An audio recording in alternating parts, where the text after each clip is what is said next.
Hello, I'm here with my friend Michael Deppa, who's going to talk to us about Maverick. How you doing today, Michael? I'm doing quite well. How are you today? Oh, pretty good. Rainy day here, Yep. and rainy day with you too, because Michael and I live and play Magic in the same city, which is how I know him. And yeah, tell us about your magical life, Michael. Well, like you, I started playing in the 90s, but one big difference would be I think you basically played consistently from when you began, whereas I have had a series of starts and stops. No, I took the Magic break too. That's pretty typical, I think, for players like us. When did I stop? I stopped playing Magic in college mostly, which is like Time Spiral block, Okay. Ravnica, maybe like that. That's kind of when I stopped. Yeah. That's when I started getting back in. So I played as a primary school student. Uh, I think it was fourth grade, got the card stolen. It kind of killed the game for me. And this was at school, and then I picked it up again in college, which was Mirrodin. Um, Played just casual. This was before Commander, so basically, multiplayer with 60 card piles. That was really fun. Before I went to grad school around Time Spiral, started to do competitive stuff, but grad school I was way too busy to play Magic. Picked up Magic again 2015 in here in Shenzhen with a horrific standard environment, which was Battle for Zendikar. Quickly went into Modern and have not looked back. Do not want to play formats without dual lands and $100 baby jaces. So that standard also wasn't for me. Right. Well, then how did you switch from Modern to Legacy? Well, still play Modern a bit, but the big thing for Legacy was for years I never could get into it. I thought because of just cost prohibitive when I was playing Magic in the 90s, and then even when I picked it back up, uh, either in college or in 2015, duels just weren't needed. I guess there was a somewhat a more vibrant legacy community in Shenzhen at that time than there is now.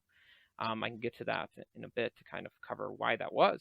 But yeah, so duels just couldn't really justify. Um, the more I Right. played, though, the more I kind of wanted to.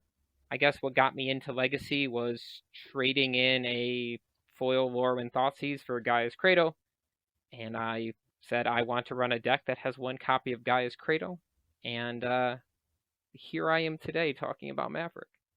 So Maverick was your first Legacy deck then, right? Yeah, there's a it's an interesting story, I think, because people who know me as a Magic player probably know I basically only play relatively or exclusively degenerate graveyard decks. I Yeah, yeah. I know you as the Judge player for sure. And Yep. there's kind of Judge in Legacy. I guess it's not quite competitive these days. Yeah, so there is LED, which don't have lion's eye diamonds, not getting in that mess. Right. Um, That's even worse. That's even worse than duels. yeah, and there is some other mess, but no. The funny story is basically when I first tried Modern, my first deck was Craig Wisco's Green White Hate Bearers. There Hmm. was that 4 mana can't be countered. It calls it, Loxodon. There's also the Loxodon card where if it's discarded, it goes into the battlefield. Really bad facing that against Splinter Twin. My first actual Modern deck, that was a proper, somewhat tier Modern deck, even though that was about tier 3. Dredge broke out around SOI. Been playing Dredge ever since. But yeah, I guess my competitive Eternal career started as playing a fair deck, even if it was very briefly. So Maverick felt home. It felt nice. Sure. It felt And who like knows? Maybe this is just your first Legacy deck. Maybe yeah. you'll go on to bigger and better things. Well, I have bigger and better jankier black piles that I've made, but That's yeah, true. we'll see. That's true. We'll see. All right, so let's see. Let's introduce the deck here. Now you play Maverick, but Maverick is a very flexible deck, sort of thing. So talk about your list a little bit here. Sure. So in general, Maverick is that the right one there? That is not Oh the no, one I'm I looking read. at the wrong one. Yeah, yeah, That's this one one. I've Yeah, sent, which would be an example of a yeah. So in general, when you think of a legacy deck, most legacy decks maybe have depends on the deck, but let's say 8 flex slots tops. Like Painter has between, how many would you say Painter has? Yeah, not. I wouldn't even say 8. I would say like 4 or something. Okay. So Maverick has 22 lands plus a Dryad Arbor, 4 copies of Green Sun Zenith, and then 3 to 4 copies of Knight of the Reliquary, which at that point puts us at 30 or 31 cards. The other Right. 29 slots, well, plus 4 Swords of Polisher, so let me clarify that. The other 25 or 24 slots, I think is the math there, are flex. Right. Yeah. So you're running Green Sun Zenith for sure. That's like the Yep. definition of the deck. And I would think a Hierarch, right? Or like some kind of mana dork. Like it's not Yeah. always. It's Yeah. sometimes So ignoble, sometimes it's noble. I guess sometimes it's birds. You got to run at yeah. least something, right? Yeah. So rarely you will see Birds of Paradise is quite rare at this point, but some lists still do run it. You will have some copy of noble and ignoble hierarchs. You will also Right. seeing a fair number of lists running things. You also have some kind of main board artifact or enchantment hate. There's a few options there, but in general, Right. Well, the point of Green Sun Zenith is you get to run all of these like silver bullet things. So of course you'd run at least like one artifact yeah, or enchantment, one graveyard thing, and collector yep, oof. You'd yep, have to run collector oof these days, I assume. yep.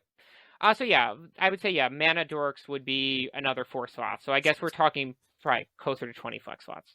But yeah, so Right. it's But even the mana dorks are flexible, at yeah. least. So yeah. Yeah. So depending on what you're wanting to run, the 2 most common shells of Maverick, but I guess to kind of get into that. So when you're talking about Maverick, let's say separates that from say Ceciliana Depths, 4-color Depths, or just some kind of Green Sun Zenith piles, like some Green Sun Zenith, is you're generally, other than very weird lists, you're never having access to blue. So that is Right. going to cut Yeah, off I guess all the cantrips, going to cut off all the Uros. You generally yeah, don't run there's depths. no blue Maverick decks, are there? There's decks that have like, no, I wouldn't call them Maverick, but they're running Green Sun Yeah, there's Zenith, they're like running blue Knight of the Zenith Reliquary. decks. Yeah, Yeah. Yeah, I guess that doesn't count as Maverick. Okay. So you're not doing blue. So you're either doing green, white, black, or green, white, red, or green, white, red, black, typically, yes, right? yep. Okay. All right. Do you want to tell us about this list in particular? Now, this is a list that you took to a recent paper tournament. Is that right? Yeah, I took this list to, I was, I think, a 32-man event we did in Guangzhou. I went into this being very aware of what my bad matchups were, but not really being familiar with the Guangzhou meta. One of the joys / problems of Maverick is it's so flexible. So I built Right. this deck knowing that I could be building it completely wrong for the meta, but it was an unknown meta. And if that happened, I was going to do very poorly. And so I couldn't beat Breakfast. Painter was atrocious. And I could bully unfair decks, which is how I designed it, but I couldn't really beat decks like that. All right, let's introduce the deck list a little bit. Let me run down it real quick, and then we can Yep. talk about the cards. So yeah, it's Maverick. It's green, black, white, but it also splashes red. Splash red for 2 copies of Minskin and 2 Mawlocks, which is the new creature that has a green red X, and when it ETBs, it does X damage to I don't know, any target. Target creature. It should be Target creature. Oh, it fights target creature. Oh, it comes in with X counters. Oh, okay. Yeah. So it's base It fights 2/2. target. So if you pay 4 mana, it comes in as a 4/4, and then it Nope. deals 4 Comes in damage as to a a creature, 6/6. basically. Yeah. Oh, sorry. No, I meant yeah. Yeah. I meant X is 2. Yeah, 4 mana. Yeah. Yep. Okay. So you're So- splashing red for 2 of those and 2 Minskin Boos. And the great thing about that, I guess that we'll talk about that later. All right. More deck list. You got 4 noble. 3 ignoble hierarchs and 1 noble hierarch, and you got 4 fiend artisan, which I think is a little bit notable. I don't know if that's standard these days or not. The white cards are 2 Spirit of the Labyrinth, 4 Swords of Plowshares, and 3 Knight of the Reliquaries, and 1 Thalia. And the toolbox creatures are like that Thalia: 1 Scavenging Ooze, 1 Outland Liberator, 2 Endurance, 1 Plague Engineer, a Questing Beast, a Collector Oof, a Grist, and an Undermountain Adventurer. And to top off the curve, you're running a Titania, Protector of Oggroth, which says when a land is put into your graveyard, you get a 5/3 token, and when it ETBs, you get a land back. So that's probably going to grab a fetch land or a wasteland, which is going to immediately die, and then you get your triggers. Cool. And then you run the regular lands, 3 wasteland, Cradle, Boseiju, Dryad River. Yeah. Yep. So all right, cool. So yeah, tell us about why you chose this list or anything you want to talk about it. Yeah, so going into this, playing a lot of MTGO, Mince and Boo flat out just kind of steals games. Maverick generally has problems drawing cards. Mince and Boo fixes that quite clearly. Yeah, as someone who's been on the other end of it, I can definitely say I've lost a lot of games to Mince and Boo. Yeah, it's kind of nutty. It's a lot of damage when it needs to be, and it's a lot of cards when it needs to be, yeah. So Melwalk was the other reason. I hadn't been able to test it, but against fair decks, it was really great. The Xi was super relevant. So I guess some interesting things here. This is fundamentally a Abzan shell. The red splash is really easy because Melwalk can be pulled with Zenith itself. It can also be pulled with Fiend Artisan, Ignoble Hierarch. That's why I'm running 3 Ignobles and 1 Noble. I only have 1 mana or 1 land that actually taps for red, because again, functionally speaking, I'm not really deep into red. Even in my sideboard, that's a single copy of Meltdown. So running a lot of red sources just didn't really make sense because it's pretty easy to get access to red. Right. Any more than that, I tried running 2 on mine, and it was pretty clunky because I don't want, functionally speaking, 2 mountains. Right.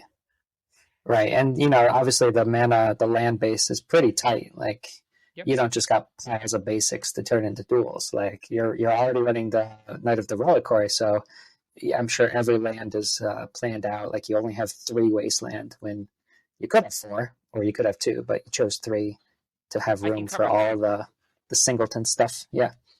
So the reason I'm not running 4 wastelands is, well, the year is 2023, and Wasteland does not, in a fair deck, Wasteland just does not rate high enough. So I'm running 3 to respect decks that actually are going to kill me with lands. But the days of aggressively wastelanding, say, Death Shadow or Delver, are just not here. I cannot beat that. They're drawing 1 mana, is drawing, looking at 3 cards, or drawing 3, putting 2 on the top. They are going to just outpace me with lands. So if I'm behind on lands and I'm walking into dazes, I'm not winning that game. Right. So 3 wastelands is to respect decks that are really dependent, like decks that, say, are running City of Traders or Ancient Tombs, or primarily, like, I'm actually talking about Dark decks or Urza Saga. But yeah, so it's just 4 wastelands I just don't think make sense today. The other kind of key thing, you talked about Fiend Artisan. So there's basically 2 schools of thought here. Some people run Once Upon a Time, which is colorless and a green. If this is the first spell you have cast this game, it costs no mana. It's an instant speed. Look at the top 5. It should be 5 cards in your library. You may put a creature or land from among those into your hand. You must reveal that. The rest go to the bottom of your library in any order. If you're running Once Upon a Time, you're not running Fiend Artisan. Fiend Artisan does amazing things. The problem is it's slow. If people are consistently removing it, it's rough. But once Fiend Artisan is online, it shores up a lot of things. And if you've noticed, my list has a lot of one-ofs that aren't green, which is you would never do. You got the Opposition Agent and the Plague Engineer, which I'm sure are great silver bullets, obviously. Yep. But you would never run Green Sun for them. Yeah, if you were just Green Sun, you would never consider that. I guess you'd pull them out of the sideboard, but it wouldn't be something that you should justify mainboarding in a deck which is primarily green-white. So Fiend Artisan opens up those lines in a very clear way. Fiend Artisan has a lot of text on it. Simple thing is this. It gets +1. It's a hybrid mana, green-black, green-black. Comes in, I think it should say, as a 1/1. I'm trying to see here. Yeah, it's a 1/1. It gets bigger for every card in your graveyard, and you can creature card in your graveyard. play a creature card, of course. And you can sack a creature to search for a creature that costs X or less, where X is the mana you pay. Plus one. So it's Plus one. X plus one. Nice. So it's Yeah, like a, yeah, that always felt a little slow to me.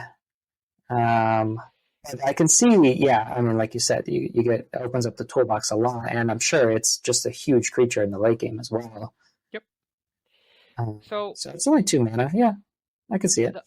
the other thing here was playing with initiative creatures. I wasn't well, when it was live, I was running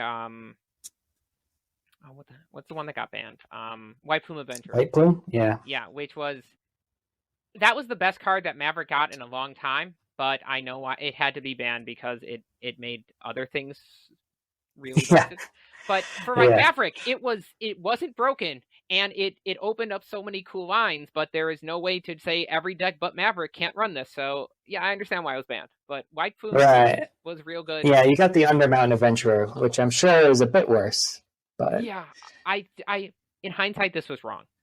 I was playing around with it, and yeah, like I was facing Enchantress, and I felt really good. I was super ahead on board, getting my land. Next turn, gonna have a 7/7. They're gonna die, and then out of nowhere they combo off, and it's like, well, that sucks.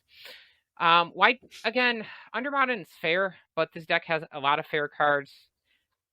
The other option would be if you're not going this kind of with. So let me, I just cover this. One of the reasons if you're playing Maverick that you would want access to red is traditionally you would be running Punishing Fire. So Naya Maverick is traditionally a Punishing Fire build. There are still a few pilots out there who love Punishing Fire and still feel it's good. Punishing Fire is clunky. The way your mana base changes is quite extensive because you need Grove of the Burn Willows, so you're running a lot of different lands than you would be running normally.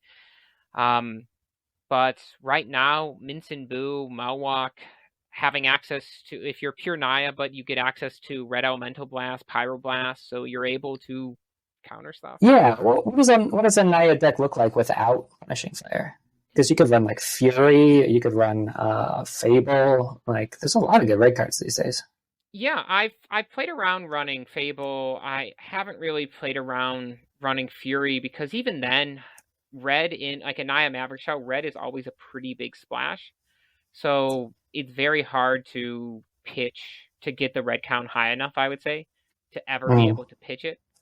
And Fury as 5 mana is a thing, but usually not a fast enough thing in Legacy. So yeah. So, I mean, I had fun with it playing Painter, but sure, yeah, I got Ancient Tombs and Spirit Guides and stuff like that too. Yeah, but yeah, so there's generally never enough high enough red count, I would say, to justify that. Another big thing, so yeah, you'd be running Mincin Boo, you'd be running things like Malwalk, you might be running Lightning Bolts as a copy or two main board, having access to definitely Fable. Fable is another filter. It can make a Knight of Reliquary more powerful by putting a fetch land you don't need into the bin, drawing you cards.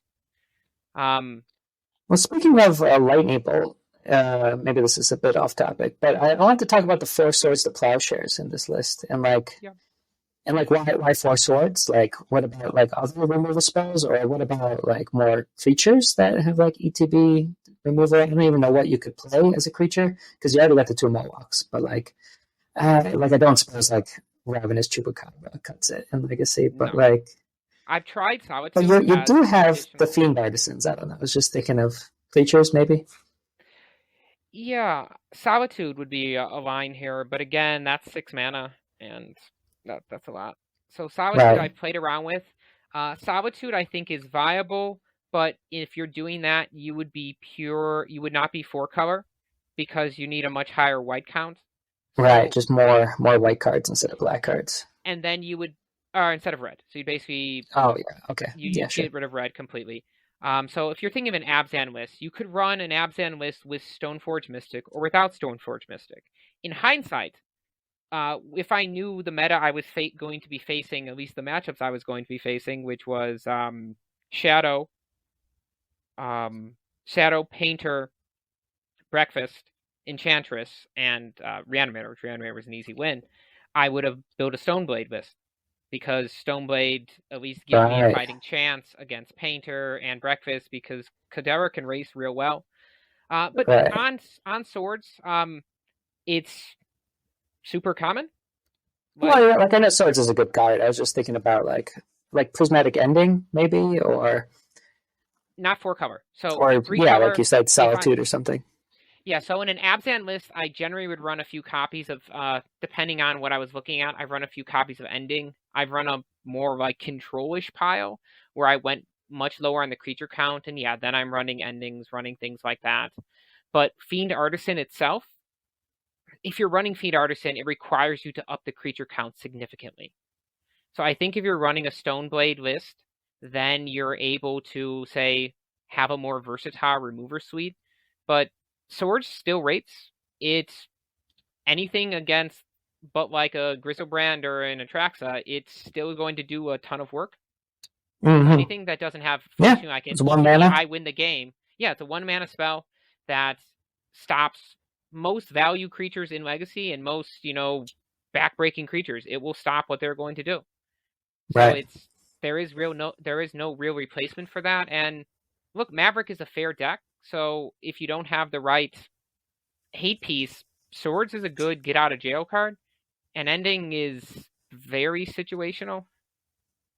Yeah, Yeah, I suppose so. Yeah. Let's see. And also, you do have like other answers to other permanent types like artifacts and enchantments. So yeah, maybe you don't need ending as much. yeah. So, but that would be the big thing. Depending on what shell. If you're running Fiend Artisan, your creature count goes up highly. I mean, I've run Maverick Vix that had like 14 or 15 creatures. Those Mm. are very different though. Fiend Artisan is going to require a ton of creatures. Uh, some general rules of thumb. Obviously, some lists are still running 3 or 4 Thalias. I don't think you need that many. It really depends, though, on the meta you're facing. Deafening Silence is Right. generally good enough. Um, Hushbringer just completely laps off Death and Taxes. So if you have Fiend Yeah, Artisan, Hushbringer seems pretty good in this meta these days. yeah, Steps Oracle. yeah, and like Death and Taxes at this point runs, especially the 80 cover or the 80 card Yorion Death and Taxes. They're Yeah, almost exclusively running all ETB the cards. creatures. Just So ETB stuff. the Yeah. whole Yeah, deck, they have 4 out. I cite in the artifact all the time versus them. Yeah. The same Oh, what's the Torpor. artifact called? Torpor. Torpor. Yes, yeah. Yeah. Torpor's so good, yeah. Yeah. Versus these creature decks these days. Yeah. Stops Yeah. all the elementals.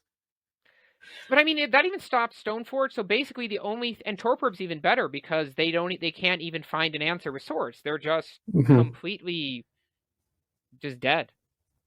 Yeah, And a because that Windbreaker artifact Wisp is removal free to run. again is on a creature ETB. So Yeah. Yeah. yeah. Yeah. What did I Catch play? 22 for them. Yeah. Well, how about those matchups then? As a Maverick player, or like you said, Maverick's so flexible. But a list like this, what kind of matchups do you like to play against, and which ones are the worst? Like I said, the worst matchups are generally decks that have multiple ways to kill and have a combo backup, which is why Painter and Breakfast are atrocious matchups. Because Yeah, both those decks they have AB combos. Painter, of course, with Grindstone plus Painter Servant. Cephalid Breakfast with Cephalid Illusionist and anything that or Nomad targets. and Yeah, Core, and then just going into Thorical. But then again, those Painter can just beat me to death with Urza's contract or Urza Saga tokens, the constructs, or Cephalid Breakfast can kill me with Caldra. They also Cephalid Breakfast also has access to force. Painter, functionally speaking, has access to 5 to 8 counter spells depending on the list. right. With Yep, game yep. one. Yeah, it's rough. Those are like my least favorite decks to play against as well because yeah, no matter what deck I'm playing, it does feel like that. They always are able to sidestep whatever you're doing and then just find a way to win. So yeah, the ideal matchups are ones where they basically just have like plan A, with the exception of there's one deck that on paper should be a favorable matchup, but often is not, which is 8 cast. Like Hmm. I've designed lists that should just bully 8 casts, and it just doesn't seem to. Again, it's a small sample size, but I've had Yeah, but some. looking at the deck list, it's hard to imagine how things line up because it's like, oh, you have Collector Roof, of course. But you only have one, and I guess if they force the Green Sun Zenith, that maybe things fall apart. Yeah, I mean, in But if general you though, get it's the roof, then obviously that's really good versus Acast. Yeah. but they still have like whatchamajigger, the Urza Saga. I mean, they have outs, but like say like Yeah, yeah. Reanimator is I don't want to say I can't win, but I think I've maybe lost a single match to Reanimator ever. I should have Mm. lost at the tournament. Game two, I mowed to like 4 because like I have 9 pieces of Graveyard Hate and I saw none of them, and I did manage to kill him. Like I feel that shouldn't have happened, but with the other bad luck I had that day, I'm okay with that. You got But to go back to sometime. so decks like Reanimator, generally speaking, Storm. I really like fair decks. Even if something like Delver's a really fun matchup. I would Yeah, I say could see that. a lot of versions of Death Shadow are very poor, but that's just it depends. If they're running Gurmod Angler, I think I'm favored. If they're not, if they're running the scam package, that's a real bad matchup because going down to 5 or 4 if I mulligan once against a blue deck is very hard to come back from. Mm. Yeah, I guess it's all about counting cards, one of those matchups where you know it's going to go wrong and just like making sure every card you play does its thing. And at the end of the game, it's like whoever had one extra card is going to come out on top. Control matches are great. Lands, like there was that guy playing that janky mono black pile who got Dark Depths X 3 times in a row. If I would have got that, Mm. I also would have top aided because lands cannot beat this. I don't want to say cannot because, of course, it's Magic. Things can happen. But it's almost impossible for a deck where your only win con is Dark Depths to actually kind of punch through this. Right, you've got Krakos and you got the Knights to tutor for it. If you got just the Opposition regular swords, Agent? the plowshares, opposition agent is great. Endurance can even block for a turn. Yeah. Yeah, and you got so many ways to tutor up these things that you need. Yeah, Yeah, so like that's a and you got lapper. the wastelands as well that you can just sit and play. Yeah, yeah, that does sound like a nightmare for them. Yeah. So control decks are generally quite favorable. Eventually they will run out of because again, control decks in Legacy aren't running that many counter spells. They're Right. relying on a few win cons like Uro or sometimes Walkers. I mean, some control decks I've literally had them do their little Narset trick and still lose because Mm. go do what you're gonna do. But if I stick a Titania, you're going to lose pretty much because you're facing what minimum 10 power on untap. It's not gonna be good. Right. Yeah, we didn't talk about Titania specifically. So how did you find that as a top end? And is that typical for Maverick, or is that your personal spice? So it's becoming more typical. I was seeing some pilots running it, and then when I've played Titania in EDH for many years, so I love Titania, I love strategies like Hmm. that. So I was very happy to see this in a list, and then I was playing around with it, and yeah, it is real good. Again, with a Gaia's Cradle, 5 mana is actually not that hard to make. Hmm. And I really only need to make it once. I don't care if they kill the Credo because in theory Titania could get it back, but in general, she is just flipping to make some Right. elemental tokens. Yeah, And she puts basically 10 power on the board, and even if they have a removal, the token sticks around, and if they yeah, don't immediately remove it, yeah, the game's probably over. yeah.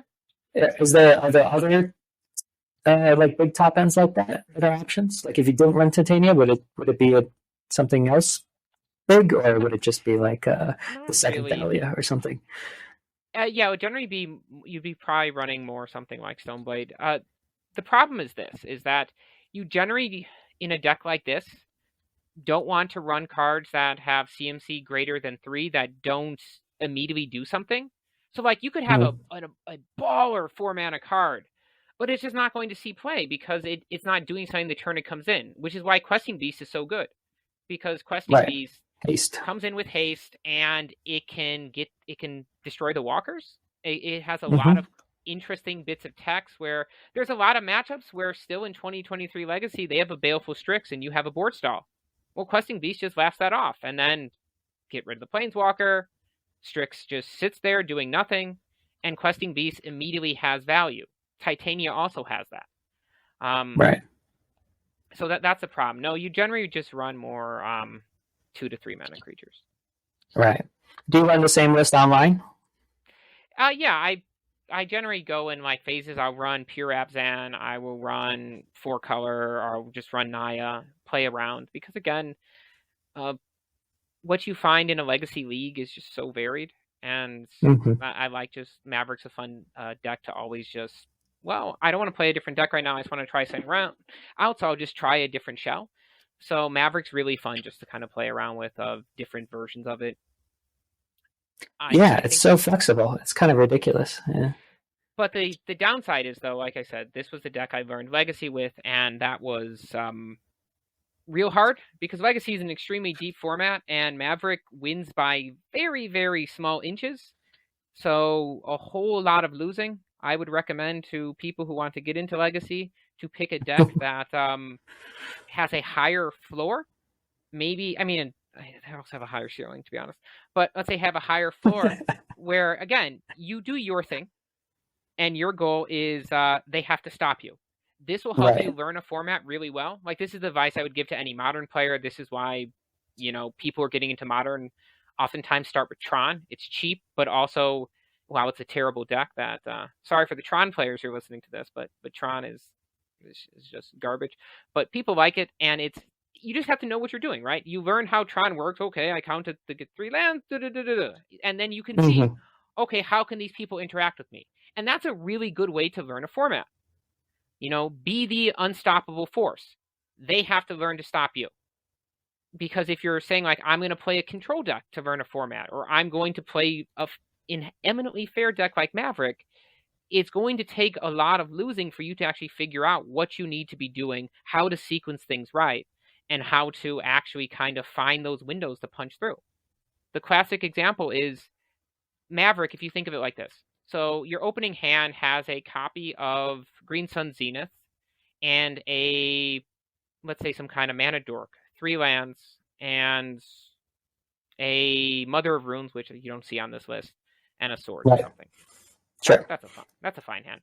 But in general, the correct line is to play Green Sun Zenith to get the Dryad Arbor instead of playing the dork. But that's not inherently intuitive, I think. Yeah, I might think save the Zenith for like later after I get more mana or something. Yeah, but to tutor something bigger. Exactly. But if they have the removal, you're down 1 card. The Green Sun goes back into your deck. You're kind of down half a card. The only rule I can ever tell you is don't ever keep a hand where your land drop is Dryad Arbor or something. Yeah, that's always maybe terrible. They're not a Wasteland deck, but if they are, you or they have any extra removal spell, which everyone does in Legacy, because Legacy is far more interactive than it was, say, even like 5 years ago. Right. Do you keep hands that don't have a turn 1 play? Like, you run 4 Zenith and 4 Hierarchs. What if you just have a perfectly good hand, but it doesn't have anything like that? Game 1, never.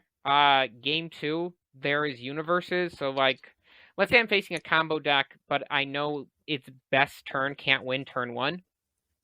Or let's say I guess it could even be a turn 1 win if I'm facing like Reanimator. So let's say I have 2 Endurances. I have a lot of good turn 2 plays, like I have Thalia, I have like a Skooz, but opener is 2 Endurances. Yeah, I would keep that. Even if I think sideboard, but more like game 1 in the blind. No, you just auto mulligan that one of those hands. At least go down to 6 cards. Yeah, especially if I don't know what the opponent's on, because look, Maverick is a deck where you need to be proactive. You need to be trying to gain incremental advantage, because just to be honest, everyone else's cards are better than yours. They generally have access to better colors than you. They generally have access to better card draw, better solutions. So if you're playing reactive, you're not going to win. Right. So you want to put something down. You want to be ahead on the board for sure. Yeah, or it's you're going to lose. Mm-hmm.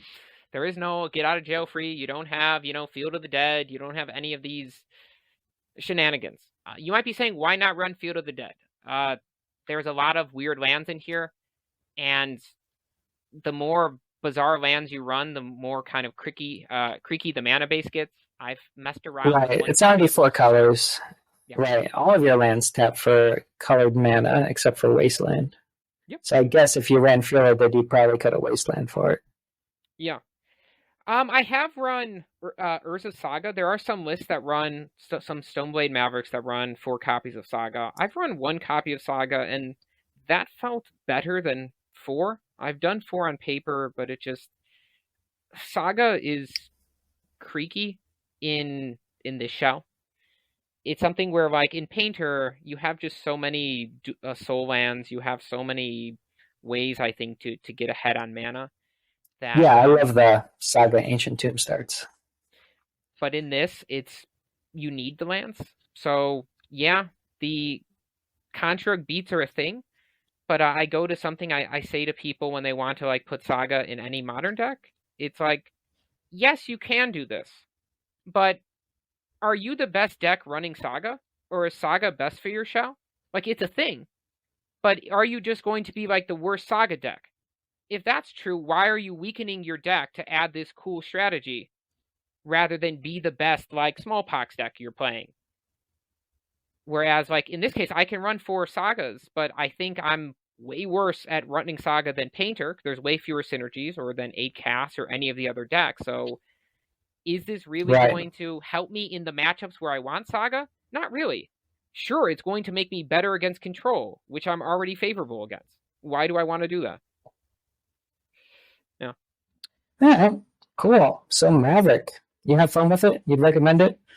I would recommend it, but with the kind of caveat, I would say if you are super, super spiky, or you just like very relaxing rounds of Magic, I wouldn't recommend it.